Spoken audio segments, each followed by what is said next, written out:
Gusto enorme estar aquí con todos ustedes. Estamos de fiesta, obviamente inaugurando, lanzando esta especialidad en intervención psicosocial en emergencias.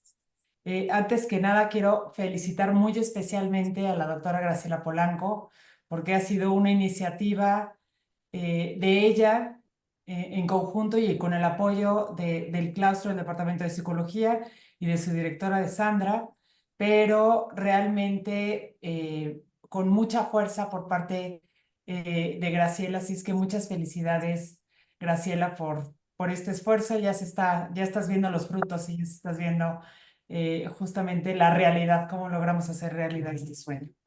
Gracias, Chela. Nada más decir muy rápidamente que esta especialidad es un programa con alta calidad académica, es pionero en su campo, es un programa muy innovador y es un programa de vanguardia. Formar especialistas capaces de implementar intervenciones psicosociales de primer contacto en emergencias a nivel individual, grupal, comunitario, ante una emergencia sanitaria, humanitaria, antrópica o causada por un fenómeno natural, va a ser justamente el objeto de esta especialidad. También busca formar profesionales capaces de promover la salud mental y la calidad de vida, que ofrece al mismo tiempo atención psicosocial a personas particularmente en situaciones de vulnerabilidad. Es un programa único con perspectiva humanista, ética y de género, y que incorpora la sustentabilidad y la interculturalidad como ejes transversales. Y también es un programa que va a tener y va a proveer vínculos institucionales y profesionales en el área de las emergencias. Es una oportunidad de realizar la práctica en instituciones de emergencia, tanto nacionales como internacionales. Entonces, en este sentido, pues, felicitar al Departamento de Psicología por este lanzamiento. Les decía el otro día en el desayuno que hubo de psicología, que obviamente por ser universidad privada tenemos este objetivo y esta misión de aumentar la calidad académica siempre en todos nuestros programas para atraer a más alumnos, pero otra de las formas que tenemos también para atraer alumnos es a través de la apertura de nuevos programas. Entonces, en este sentido estamos muy contentos en la Ibero de contar con esta nueva especialidad. Entonces, pues enhorabuena y ayúdenos todos los que están aquí a buscar alumnos para que sea un programa muy exitoso. Muchas gracias. A continuación, me permito leer la semblanza del doctor Carlos Rodrigo Garibay Rubio. Es licenciado en Psicología y maestro en Filosofía de las Ciencias por la Universidad Nacional Autónoma de México. Estudió la maestría de Filosofía, Ciencia y Valores en la Universidad del País Vasco y el doctorado en Lógica y Filosofía de la Ciencia en la Universidad de Salamanca, España. Actualmente realiza su segundo doctorado en la Universidad de Kioto. Es docente de la Universidad Iberoamericana, Ciudad de México y en la Escuela Nacional de Protección Civil, Campus Chiapas. El doctor Garibay cuenta con 20 años de experiencia con temas como búsqueda y rescate, respuesta en desastres y protección civil. Cuenta con una larga trayectoria en materia de psicología de las emergencias, ha sido capacitador en la Cruz Roja Mexicana y jefe del equipo en la Cruz Roja Española. Como funcionario ocupó cargos en la Secretaría de la Función Pública y en la Secretaría de Desarrollo Social Cedesol. Durante la emergencia por el impacto del huracán Patricia en 2015, fungió como enlace de Cedesol ante el Comité Nacional de Emergencias. De 2016 al 2018 fungió como coordinador del programa de atención y acompañamiento psicológico y psicosocial en emergencias y desastres del CENAPRED, en donde también fue subdirector de gestión educativa de la Escuela Nacional de Protección Civil. En esa misma institución desarrolló diversos materiales de formación para el apoyo psicológico de primer contacto. En el año de 2018 coordinó los trabajos del grupo de expertos para la construcción del estándar de competencia 1097, apoyo psicológico de primer contacto para personas afectadas por fenómenos perturbadores, el conocer. Cuenta con muchas publicaciones nacionales e internacionales en revistas con alto factor de impacto. Durante 2019 ocupó el cargo de asesor de la Secretaría de Gestión Integral de Riesgos y Protección Civil en la Ciudad de México y durante los años 2020 y 2021 fue director general de vinculación, capacitación y difusión de dicha institución, en donde coordinó proyectos de capacitación, cooperación internacional, reducción de riesgo de desastres en escuelas, entre muchos otros temas. Asimismo, participó en el desarrollo de la evaluación del impacto social y económico de la pandemia del COVID-19 en la Ciudad de México y la construcción de contenidos de la historieta, las enseñanzas de Olin, la gestión integral de riesgos y la salud mental, financiada por la Agencia de Cooperación Internacional de Japón. Actualmente es doctorante y asistente de investigación dentro del sistema de formación del Instituto de Investigación para la Reducción de Desastres de la Universidad de Kioto, reconocido como uno de los centros de investigación más importantes del Japón en estos temas. Bienvenido, Rodrigo. Muchísimas gracias.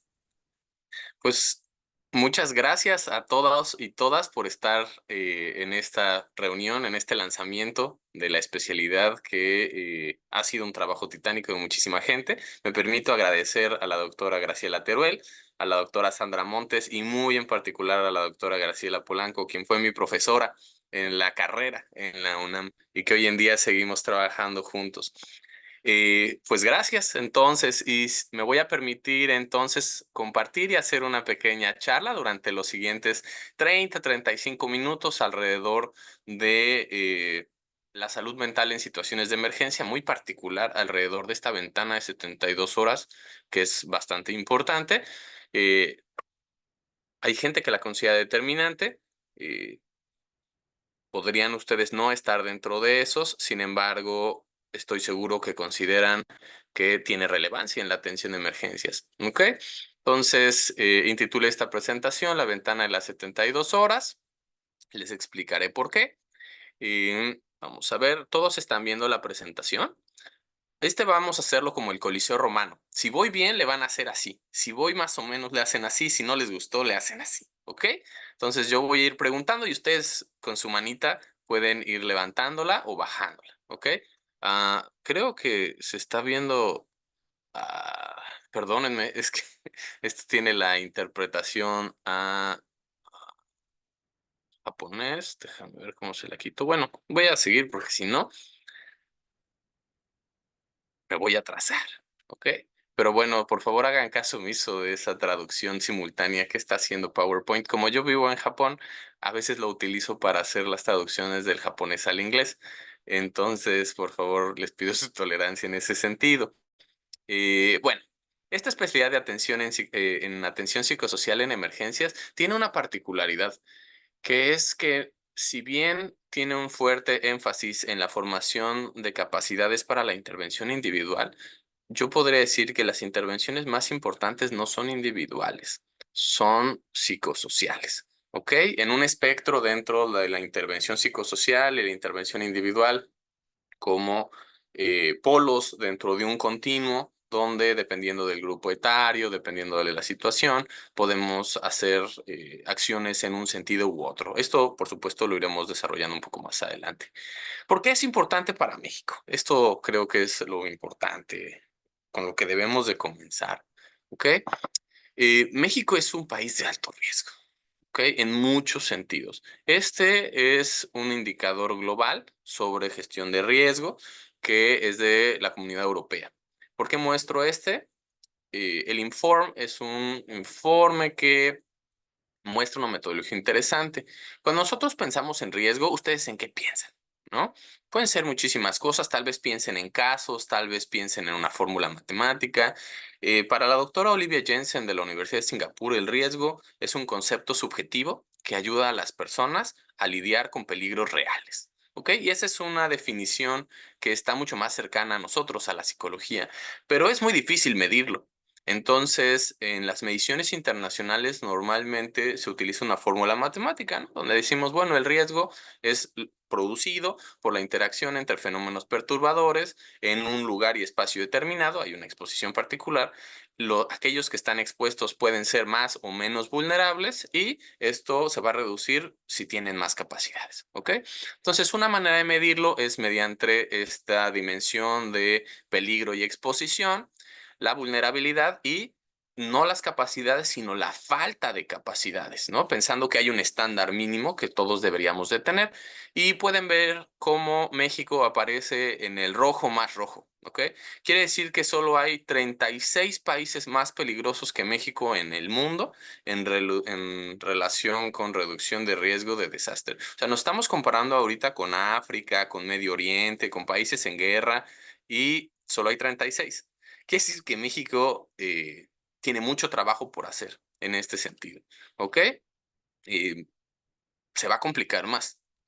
Los modelos del cambio climático del IPCC, que es el Interagency Panel for Climate Change, es decir, vamos a hablar de cambio climático, eh, hablan de riesgo sistémico. ¿Qué es el riesgo sistémico? Es decir, que puede haber algún elemento que le dé digamos, impacte en todo el funcionamiento del sistema. Entonces, como los modelos realmente no han sido suficientemente acertados, sino que han estado por abajo de los problemas, es decir, los problemas en la realidad han superado la modelación, el IPCC ha partido de generar escenarios y dice, ¿qué pasa si el mundo aumenta 1.5 grados? ¿Qué pasa si aumenta 2? ¿Qué pasa si aumenta 3? ¿Qué pasa si aumenta 4? ¿No? Y bueno, ustedes pueden ver que México en particular va a ser afectado, por ejemplo, por la falta de agua durante periodos importantes de tiempo. Ustedes pueden ver en función del escenario cuál sería el impacto. Y cuando haya agua, va a ser en grandes cantidades, ¿ok? No es que haya menos agua en el mundo, sino que va a ser como si la juntaran en una cubeta y te la dejaran caer. Va a ser muy intenso y muy rápido y eso no le permite al suelo, digamos, como aceptarlo adecuadamente, va a haber inundaciones, etcétera. Entonces, el escenario viene complejo. Y si volteamos hacia atrás, México ya de por sí es complejo. En el 2017, yo trabajaba en el Centro Nacional de Prevención de Desastres. Y seguramente ustedes vivieron algunas de las manifestaciones de estos eventos, en donde sea que ustedes se encuentren, porque como pueden ver, el país entero estaba sufriendo enormemente. En 45 días ocurrieron dos sismos, uno de 8.2 y uno de 7.1, dos tormentas tropicales y tres tifones, huracanes. ¿Ok? Entonces, toda nuestra gente estaba repartida por todos lados, estábamos tratando de atender lo que podíamos. Por supuesto, el país estaba superado, ¿no? En muchos lugares, pero gracias a la solidaridad de las poblaciones es que México siempre ha logrado, digamos, recuperarse de mejor manera y más rápido. Pero bueno, esto lo podemos hacer mejor, por supuesto, ¿no? Recordemos que los eventos nos van a afectar a todos de manera diferente. ¿Ok? Voy ahorita a platicar un poco de los sismos del 2017 en Ciudad de México. Eh, Estos son fotografías de lo que estaba sucediendo, ¿no? Y veíamos gente que estaba sufriendo, ¿ok? Recuerden que desde los enfoques humanistas es comprensible que exista el sufrimiento. Sin embargo, como seres humanos podemos empatizar con el mismo y podemos trabajar hacia su reducción, ¿ok? Entonces, eso es algo que nosotros estaríamos manteniendo dentro de esta aproximación. Habrá personas que se vean así y habrá personas como estos chicos que llegaron al Centro Nacional de Prevención de Desastres el propio 19 de septiembre por la noche. Yo fui desplegado a los 20 minutos, estuve trabajando en Gabriel Mancera y Escocia, se cayeron dos edificios de 7 pisos con estructuristas identificando los edificios que se iban a caer. De los 7 que identificamos, tiraron 6, ¿no? O sea, nuestro trabajo realmente estuvo bien hecho, ¿no? Y había riesgo porque la gente estaba justo enfrente. Pero bueno, regresando a Senapred, hacia la noche, me dice el doctor Valdés, ok, doctor, es momento de que ponga usted a trabajar su cerebro, vamos a implementar la estrategia de apoyo psicológico que estaba considerada. Por supuesto, la habíamos trabajado diferente, la habíamos trabajado con profesores de las principales universidades públicas de todo el país y nos dimos cuenta que esa estrategia fracasó rotundamente, ¿no? Fracasó rotundamente porque no logramos... eh, poner en funcionamiento esta red que era necesaria en ese momento, ¿no? Una gran lección para mí es que lo que no funciona en lo ordinario no va a funcionar en lo extraordinario, ¿ok? Entonces tenemos que aumentar nuestras capacidades hoy con lo que tenemos funcionando hoy. En esa lógica, pues tenemos que trabajar con lo que hay, ¿ok? Entonces, estos chicos llegaron a las horas. Ustedes pueden verlos con picos, palas y con toda la buena voluntad y el compromiso cívico que México ha exhibido a lo largo de la historia, ¿ok? Y empezamos a trabajar con ellos. Eran la mayoría ingenieros, arquitectos, y durante las siguientes semanas estuvimos trabajando con la Facultad de Arquitectura en capacitarlos para el llenado de una cédula de evaluación para evaluar los hogares que necesitaban una revisión rápida y en apoyo psicológico de primer contacto, apoyo psicológico inmediato, principalmente hacia la autoprotección y a la distribución de información. Entonces, estas eran las dos cosas que se les daba de capacitación antes de salir a la ciudad a evaluar edificios, ¿no? Entonces, ¿por qué trabajábamos el aspecto psicológico con ingenieros y arquitectos? Bueno, porque ellos fueron aquellos que sí se les abrían las puertas para entrar a los hogares y tenían que tener la capacidad mínima de identificar los riesgos y de prevenir y transmitir información que pudiera reducir los efectos en esos hogares. Entonces, esta es una de esas intervenciones psicosociales. No es propiamente una intervención psicológica uno a uno, donde parte de un profesional desde la psicología, sino partes de una persona que empatiza con el sufrimiento y que se encuentra en el lugar y en el momento adecuado para brindar información que puede cambiar el desarrollo de tu perspectiva. ¿Ok? Entonces, eso es súper importante y por eso esta especialidad yo entendería que ayudaría a nuestro país a tener mejores herramientas y comprender que la intervención psicológica no se hace solo por psicólogos, sino algunas de esas intervenciones se hacen más bien por otra clase de profesionales, ¿no? Pero hay que orientarlas adecuadamente. Entonces, ¿qué es lo que diferencia que unas personas estén en llanto y otras personas tomen un pico y una pala y traten de ayudar? ¿Ok? Esto es una pregunta importante dentro de la intervención en emergencias. Hay muchos modelos para tratar de entender qué es lo que está pasando. Yo les voy a hablar de uno bastante viejo que se llama la casita de la resiliencia, ¿no? Que se trabajó mucho por el doctor Jorge Montoya. Todavía lo sigue trabajando desde Iztacala, ¿no? Entonces, quiero que hagamos esta metáfora. La metáfora es interesante, ¿no? Eh, la casa esencialmente es la psique de las personas y para que esta casa se mantenga relativamente en pie, pues depende de cómo fue construida, ¿no? Cuáles son sus cimientos, en qué suelo está y qué capacidades tiene, ¿no? Tanto de características individuales como hacia la apertura de descubrir otras experiencias. Van Nistelrooy decía que son tres ejes para identificar la resiliencia, ¿no? Y decía, bueno, el primer eje son las redes sociales, ¿no? Las redes que tenga esta persona.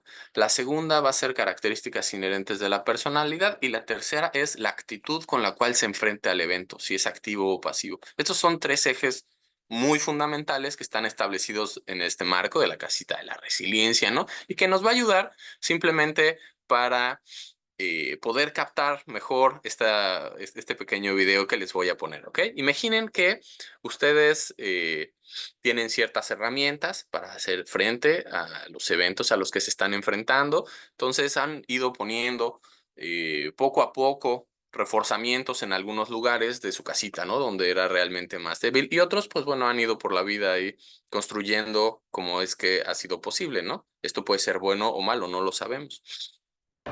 Entonces, cuando ocurre un sismo, ¿no? Ocurre un evento perturbador, hay casitas que se mueven más y casitas que se mueven menos, ¿cierto? Entonces, esta metáfora espero que nos ayude a poder entender que nosotros podemos trabajar en generar estos reforzamientos, ¿no? En dónde ponemos estas estructuras para hacer nuestra psique, nuestra personalidad, nuestra persona, nuestra familia más fuerte para el momento en el que nos impacte un fenómeno perturbador, no solo tengamos menos afectos, sino que podamos ayudar a otros a reconstruir incluso su casa de mejor manera.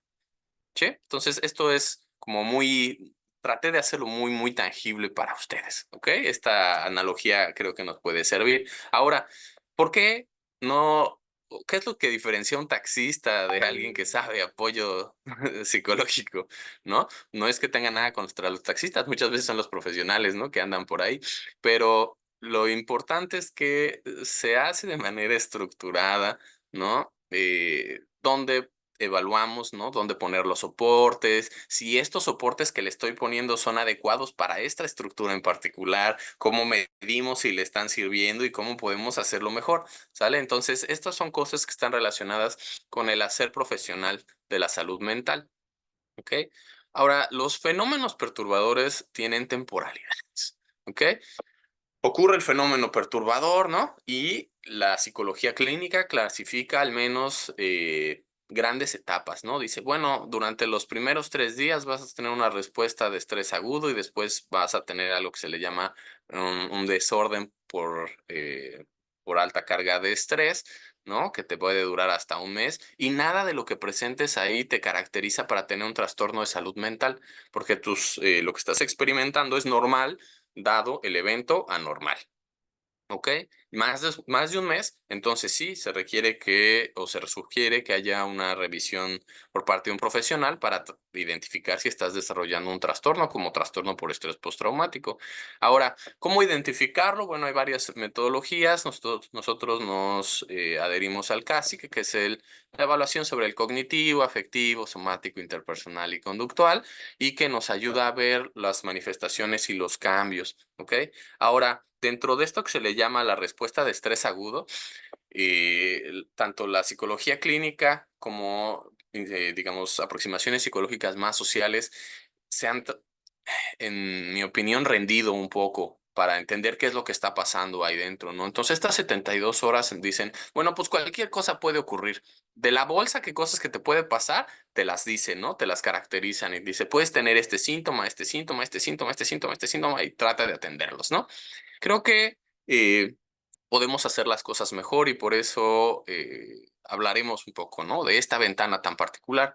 Ahora, los servicios de salud mental norteamericanos, eh, ellos utilizan, SAMHSA, ¿no? Utiliza este esquema de Sunin y Meyers. Dicen, bueno, este eje de la temporalidad, para tratar de hacer esas etapas temporales que tengan mucho más coherentes y que tengan más sentido, vamos a poner como el eje Y, el de arriba, el que sube, vamos a poner los cambios en la actividad psicológica, ¿sale? Entonces, esto puede ser hacia sobreactivación o hacia tristeza, ¿ok? Y sobre eso muestrean en el tiempo y generan esta gráfica preciosa y sobre esta generan etapas, ¿no? Y dicen, bueno, hay una fase previa al impacto del fenómeno que genera tristeza, ¿no? Y la gente se asusta y está así, ¿no? Y luego impacta el evento y ¡suas!, ¿no? Todas las emociones se van hacia arriba, está en la fase heroica, hay gente que hace cosas maravillosas, hay gente que es terrible y sale lo peor de ella en estos momentos, pero las emociones están hasta arriba. Después viene una fase de luna de miel que decimos, bueno, todo va a estar bien, hashtag Fuerza México, vamos para adelante. Este es un fenómeno social conocido, ¿no? Y esperado, pero que tristemente dura poco y viene seguido de una fase de desilusión donde la gente se da cuenta que las cosas no son ni tan fáciles ni van a quedar tan bien. Y esto tiene mucho que ver con, decían otra clase de investigadores, bueno, es que esto es por la pérdida del sentido y lo que ellos llaman homelessness, ¿no? Que es como la pérdida de la identidad en un espacio geográfico particular, ¿no? Em, y poco a poco, a lo largo del tiempo, pues viene una reconstrucción, ¿ok?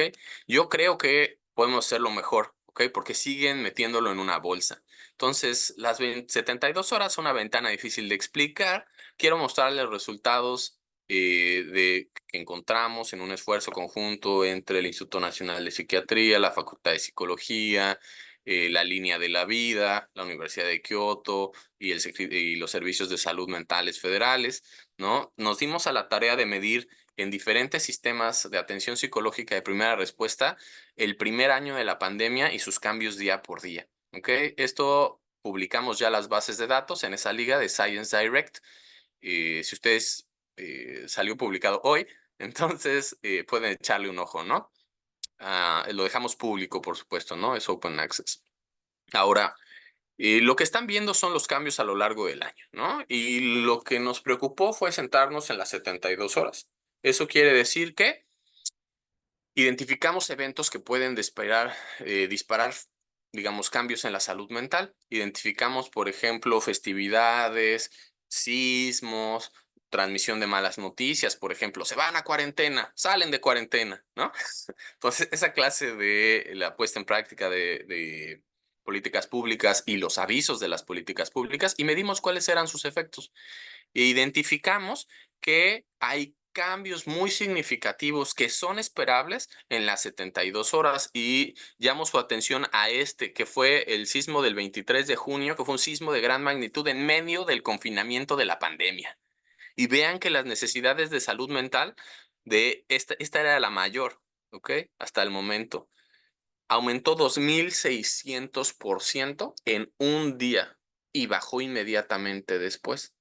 ¿Ok? Estas son cosas que se pierden si no tenemos una clara predicción y que por supuesto colapsó la línea de la vida ese día, ¿no? O sea, esto tiene impacto en nuestros servicios de salud porque ese día no hubo nada y no lo hemos hecho, pero seguramente si viéramos el aumento en las tasas de suicidio, ahí veríamos un impacto. ¿Ok? Entonces, esto tiene que ver con las intervenciones psicosociales. Y para no hacerles el cuento largo, lo que estamos viendo es que dependiendo del evento, hay manifestaciones en magnitud y temporalidad que son predecibles. En esas 72 horas, la línea LGX que ustedes están viendo, el de abajo, son horas, ¿no? Entonces vimos cuándo en general se tienden a presentar digamos, las alteraciones en el marco de la salud mental dependiendo del tipo de evento.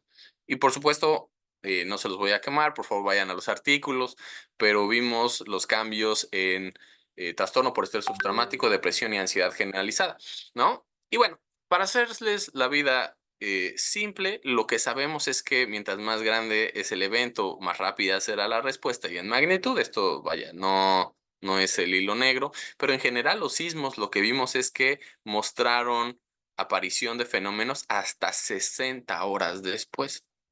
¿Ok? No es inmediato. Solo ese que estaba en medio de la pandemia y que clasificamos como un evento complejo y tiene otras características detonó una respuesta de esa magnitud, otros no. ¿Ok? Entonces, para pronto van a necesitar aplicar en esta vida apoyo psicológico de primer contacto en algún momento. Eso no me cabe la menor duda. Por estadística, todos vivimos al menos un sismo de gran magnitud durante nuestra vida. Hay diferentes modelos para atenderlo, ¿no? Por ejemplo, este de Israel, que es la Agencia Israelita de Cooperación, nos hablaba de las 6 Cs, ¿no? Para tratar de reducir los efectos perturbadores producto de un evento, ¿no? Y decía, bueno, ¿cómo te vas a enfrentar a esta sensación de indefensión que desde su perspectiva es la principal razón que causa efectos en salud mental? O tenemos, por ejemplo, las intervenciones de la Organización Mundial de la Salud, que es diametralmente diferente y que dice, bueno, aquí más bien centrémonos en la escucha. ¿Ok? Esos materiales los diseñamos, los dejamos públicos para todos aquellos que quieran leerlo, ¿no? En estas guías para para el apoyo psicológico de primer contacto, ¿no? Para la primera ayuda psicológica. La doctora Graciela y Sandra mencionaron algo del estándar de competencia. Este estándar de competencia lo hicimos entre 15 instituciones, ¿no? Y es el único estándar en toda Latinoamérica que es capaz de evaluar si lo estás haciendo bien o no, independientemente de dónde te formaste. Esto no tiene que ver con a la escuela a la que asististe o el certificado que tienes. Significa con la evaluación de tus habilidades al momento de ponerlo en práctica. Eso es una competencia, ¿no? Entonces, esto no surge en el vacío. Surge porque en el 2007 nos dimos cuenta que había toda clase de psicólogos tratando de ayudar, pero algunos, pues, con claras debilidades en sus modelos teóricos y en su formación, y pues algunos tarjeteando, ¿no? ¿Qué significa tarjetear? Te das la tarjeta y ahí te espero en mi consultorio, ¿no? Y esto no se vale, ¿no? O sea, como mexicanos tenemos que, pues esperaríamos que pudiéramos recibir la ayuda que necesitamos en una manera adecuada, profesional y que nadie tomara ventaja de otros. Ya de por sí están sufriendo por el evento perturbador. Entonces, buscamos la manera de estandarizarlo y trabajamos con UNICEF, con la Policía Federal, con el sector salud, con Senapred, Senapred, no fue fácil, ¿no? El primer comentario que recibimos en la mesa de trabajo fue, esto es una atribución de la Secretaría de Salud y entonces no vamos a hacer el estándar, ¿no? Y mi respuesta fue, pues nosotros somos la Secretaría de Gobernación y lo vamos a hacer. Y lo hicimos.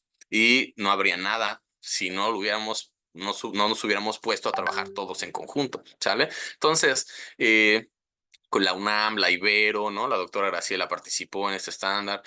Entonces, bueno, existe, ¿no? Y la idea es que mientras más nos preparemos, menos efectos vamos a tener, o en el caso de que los tengamos, los vamos a manejar mejor.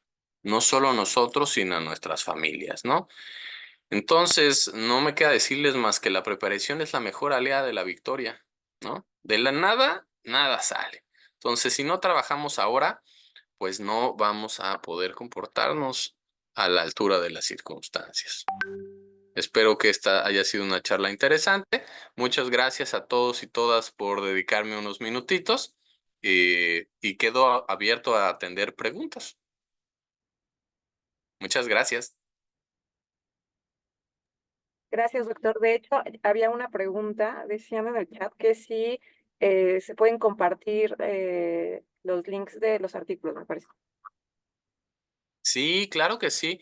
De todas maneras, o sea, si googlean mi nombre, les aparece, hay una página, si no sé si pueda compartirla, pero se llama riskreduction.io y es la página de un servidor. Ahí están todos mis artículos y una serie de cosas, ¿no? Eh, Entrevistas que hemos hecho a investigadores japoneses, proyectos que hemos hecho en el sur del país, en el centro del país. Recientemente hemos publicado 3 artículos, uno sobre la salud mental y otras estrategias de capacitación y educación en reducción de riesgo de desastre para la Ciudad de México y estos de salud mental igual en Ciudad de México, pero utilizando estrategias como el aprendizaje por computadora, ¿no? Machine learning y inteligencias artificiales. Igual al final del día estoy en Japón, entonces acá las aproximaciones son mucho más centradas en o en el uso o soporte de ICTs, ¿no? Information and Communication Technologies, tecnologías de la información y la comunicación, ¿no? Es decir, Internet, Machine Learning, inteligencia artificial, ¿no? AI, etcétera, etcétera. Entonces, bueno, ahí hay algunas cosas. Dejamos estas bases públicas para que alguien más, si quiere, las puede trabajar. Está el código abierto, están programadas en Python. Ya nada más tienen que darle un clic y se ve, ¿no? Dejamos todo ahí súper organizadito para que no le tengan miedo. Ahí está explicado, le dedicamos mucho tiempo. Entonces échenle un ojo si quieren ver cómo estuvo la Ciudad de México, ¿no? En ese primer año, ¿no? En relación con todos sus efectos. Y además pueden entrenar máquinas para ver qué va a pasar hacia el futuro, ¿no? Ahí están ya las librerías abiertas, ¿no? Gracias, doctor. Otra Mm. pregunta que hacían es si esta charla va a estar disponible en YouTube. Sí, a partir de mañana la van a poder ver. Si alguien llegó tarde, la pueden ver en Ibero Posgrados, en su canal, y bueno, pues ahí va a estar disponible. Pues no queda más que agradecer al doctor Rodrigo, estuvo súper interesante, y pues ahora nos quedamos con más dudas para los que están interesados en la especialidad, pues cómo entrar, cómo postularse, las fechas importantes, todo lo que ustedes quieran saber, la doctora Graciela nos va a decir. Yo traté de hacer la conferencia cortita para dejar tiempo a preguntas, entonces tendremos espacio para atender algunas de sus ¿Alguna pregunta? inquietudes. Claro, Ujú. aquí hay otra en el chat. Dice, buena tarde, ¿cuál sería la definición de la ventana de 72 horas? Desde la clínica serían los efectos del acute stress response, ¿cierto? Lo vimos dentro de este continuo rojo. Entonces, son los 3 días donde hay una alta variabilidad de sintomatología alrededor de estas esferas, el cognitivo, afectivo, somático, interpersonal y conductual, que esencialmente se da por una respuesta por la alteración en las bases biológicas ¿no? Digamos, toda la adrenalina que traemos, etcétera, pero sumado a la historia de vida, información de trasfondo, al entorno y pues las condiciones, ¿no? Pensando en Van Istandale, tendríamos que pensar en las redes sociales que tiene acceso el individuo, en las características inherentes de personalidad y en la actitud en la cual se está enfrentando al evento. Ujú. Espero haber respondido adecuadamente. En el chat tenemos otras dos preguntas. Silvia, permíteme un momento. Nos preguntan si hay trabajos previos sobre desplazamiento forzado, en qué se debe centrar la atención. Si quieres, te las leo, Rodrigo. Si tienes algún acercamiento con personas con discapacidad, ¿cuál ha sido tu experiencia al respecto? Y un accidente en la Ciudad de México, en el trabajo, escuela, también se pueden considerar como un fenómeno perturbador. Sí, voy a ir de hacia atrás hacia adelante. Ah, Sí, un choque puede ser considerado un evento perturbador, ¿no? Incluso puede ser dramático para una familia, ¿no? Entonces sí, por supuesto que va a generar efectos y sí, por supuesto que tiene sentido utilizar técnicas de apoyo psicológico en esos contextos. Dos, sí he tenido la oportunidad de trabajar mucho acá, ¿no? Con personas con discapacidad.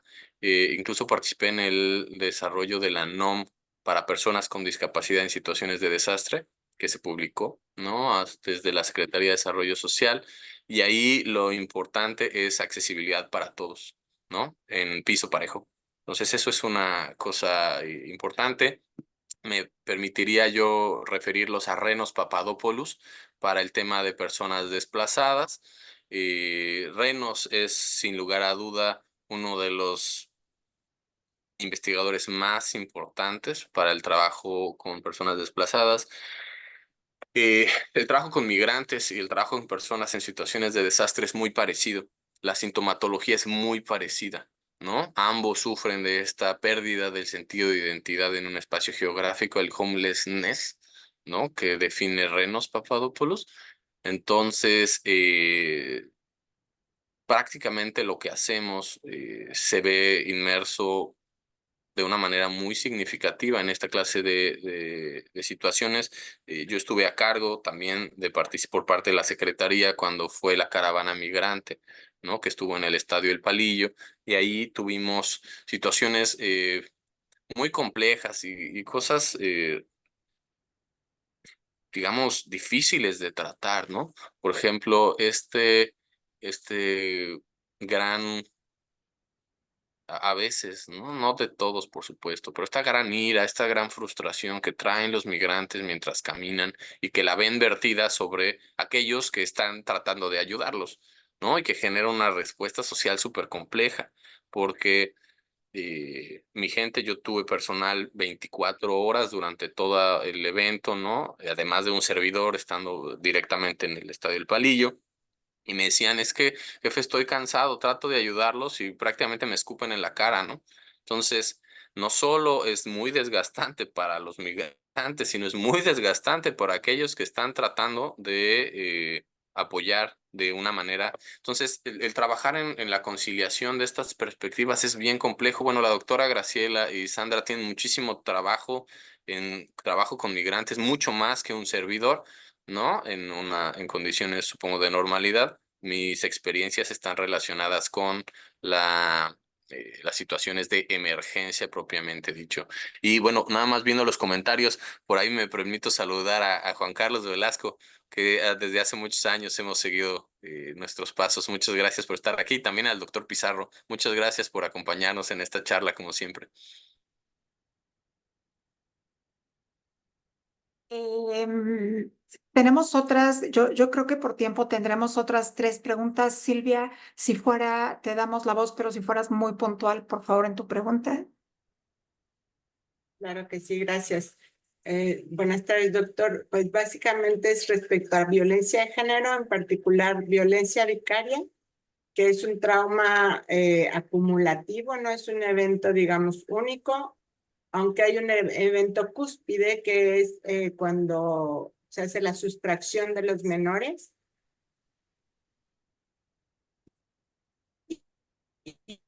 Y no sé si hay mucho intento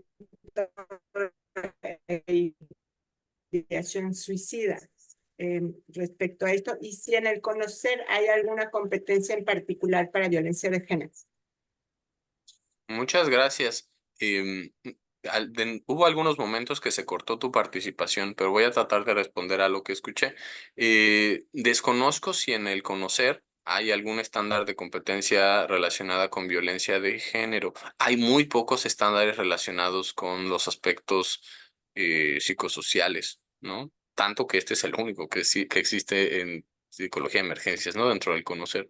Ahora, en relación con violencia de género, esa no es una de mis áreas de trabajo más fuertes, te voy a ser franco. Sin embargo, cuando estuve a cargo, o bueno, participando con los ERIES, son los equipos rápidos de intervención en emergencias psicosociales en la Cruz Roja Española. Yo viví 5 años allá y estuve participando con ellos. Pues, llegué a ser jefe de equipo en algún evento nacional, ¿no? Que tuvo por parte de Castilla y León.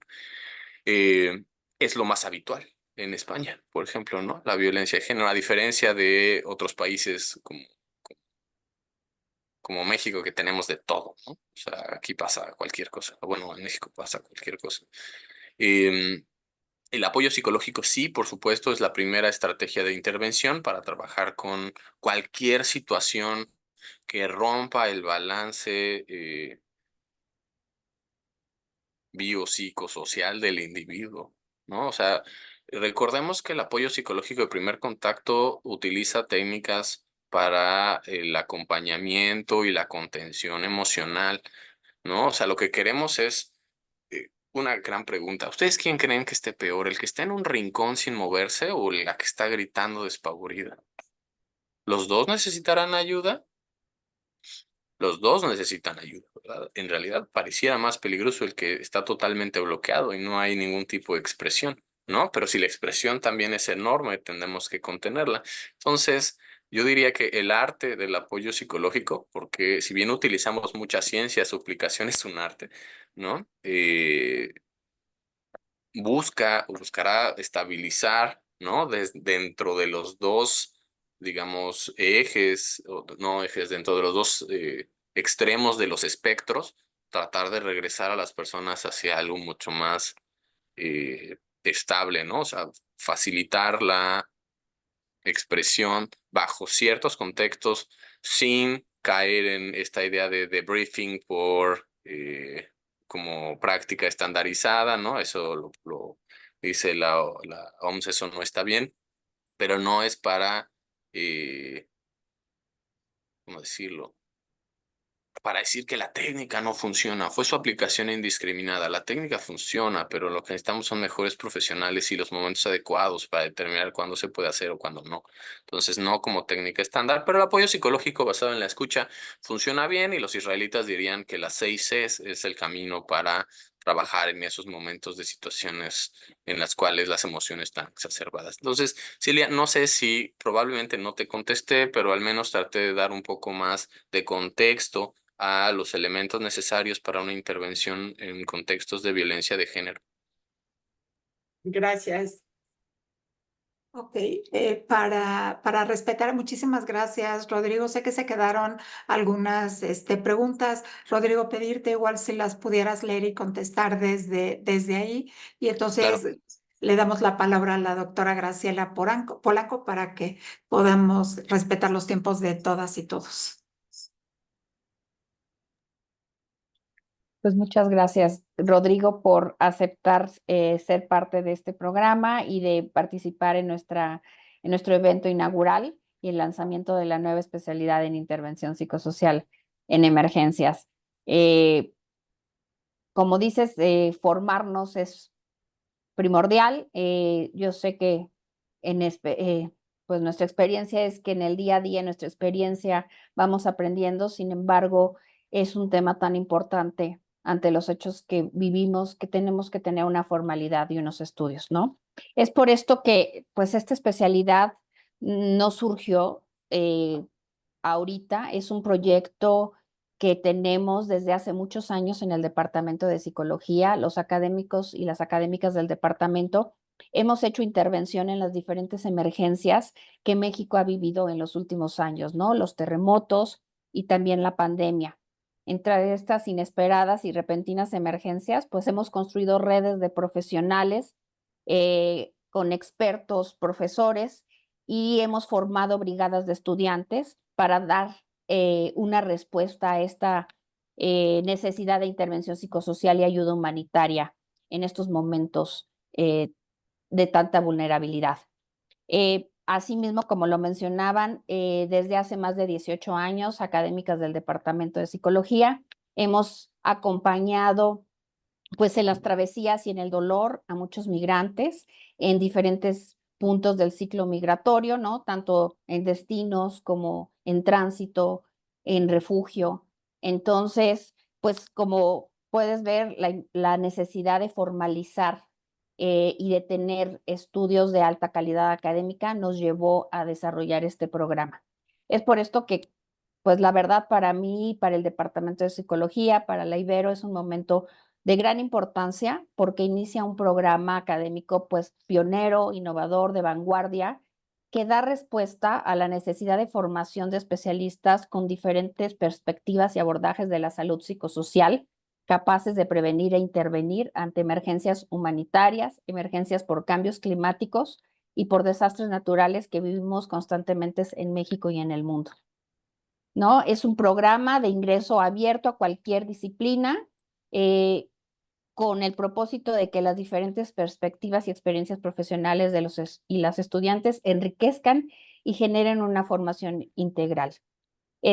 Son bienvenidas todas las disciplinas, porque de esa manera sabemos que en el aula se generarán reflexiones y grandes aprendizajes, ¿no? Que al cerrarse el perfil, eso limitaría y se quedaría pobre esta reflexión, ¿no? Agradecemos muchísimo su asistencia y además el ser parte de este programa. Los invitamos a que llenen el formulario que Claudia y César nos han puesto en el chat para que les podamos enviar información de la especialidad y de futuros eventos y continuemos en comunicación. Les agradecemos mucho estar presentes y ser testigos de este lanzamiento de la especialidad. Muchas gracias a todos y a todas por estar aquí. Gracias, doctora. Ya nada más como para cerrar, quisiera invitarlos el próximo 5 de septiembre a Expo Ibero Posgrados aquí en la Ibero, Ciudad de México. La expo es de modalidad presencial para que ustedes conozcan la universidad, conozcan a los académicos. Si tienen alguna duda en particular, puedan hablar con las coordinaciones y aclarar las dudas. Es un momento donde la Ibero abre sus puertas para todos los que quieran iniciar un posgrado. Va a haber conferencias, van a estar algunos stands de servicios que da la universidad, porque cuando entras a la Ibero a estudiar un posgrado, no solamente es la parte académica, sino hay muchísimas actividades que nutren pues tu crecimiento. Entonces los invitamos el próximo 5 de septiembre a visitar la universidad, a que vengan para que la puedan conocer y conozcan a los coordinadores. Entonces les voy a dejar un link para quien se quiera registrar y pues los invitamos, ¿no? A que dejen sus datos, nosotros nos vamos a comunicar, les vamos a dar los pormenores. Si ustedes están interesados en saber horarios, costos y demás, con mucho gusto los podemos apoyar. Gracias, doctora. Muchas gracias a todos y a todas. Rodrigo, un placer escucharte. Esperemos que sea la primera de muchas otras pláticas que podamos planear. Buenas noches. Gracias. Muchas Buenas gracias. noches. Hasta luego. Hasta luego.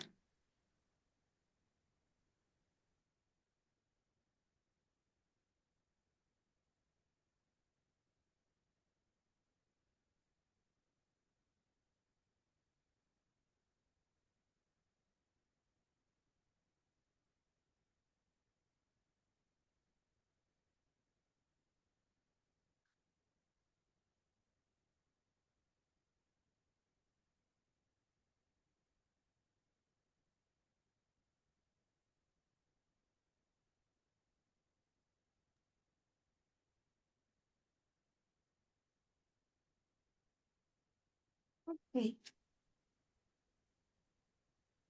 Estés muy bien, Rodrigo. Gracias. Hasta luego. Hasta luego. Nos vemos, Claudia. Gracias. Bye.